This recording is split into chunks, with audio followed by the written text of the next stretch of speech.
6 hanggang 7 milyong tao ang tinatayang dumalo sa misa ni Pope Francis sa Quirino Grandstand ayon po sa palasyo.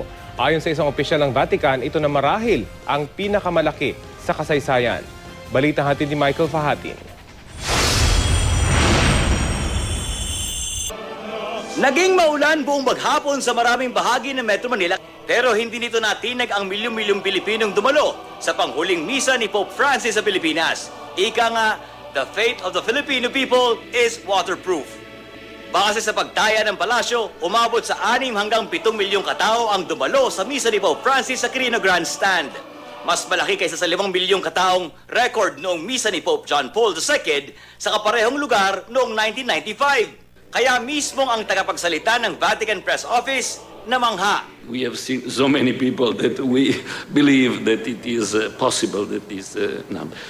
If this is true, and we think this is the largest event of the history of the popes.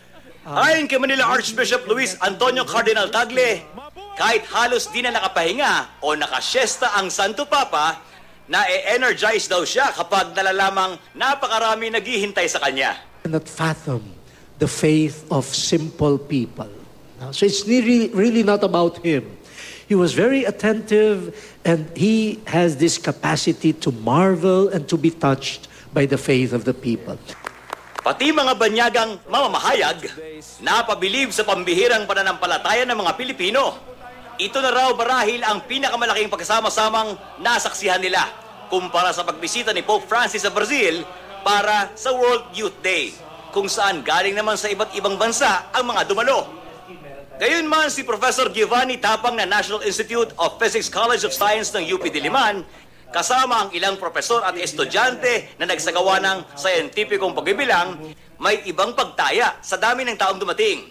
May paraan naman ng pagsukat at pagbibilang ng dami ng tao sa simpleng formula ng area times density. Karaniwan, ginagamit ay square meter tulad sa sukat ng puting papel na ito na 1 metro kwadrado. Ang density ay kung ano ang bilang ng tao sa loob ng kwadradong ito. 1, maluwag. 2, no problem. 3, okay pa. 4, medyo ayos pa naman. 5, medyo hassle pa. 6, hindi ka na makakagalaw. 7, awkward. 8, baka magkapalit na kayo ng mukha. Yung 6 million na sinasabi ng PNP, this will mean around 10 people per square meter. Makikita natin sa mga photographs, hindi naman ganon kasiksikan yung mga tao. At sa kanilang sariling komputasyon, Yung buong participation would reach to around 4.5 to 5 million. For that single day yesterday. For that single day yesterday. pero hindi lang sa bilang ng mga lumahok makikita ang positibong epekto ng pagbisita ng Santo Papa. Sa pagtaya ng PNP-NCRPO, halos crime-free raw sa Metro Manila.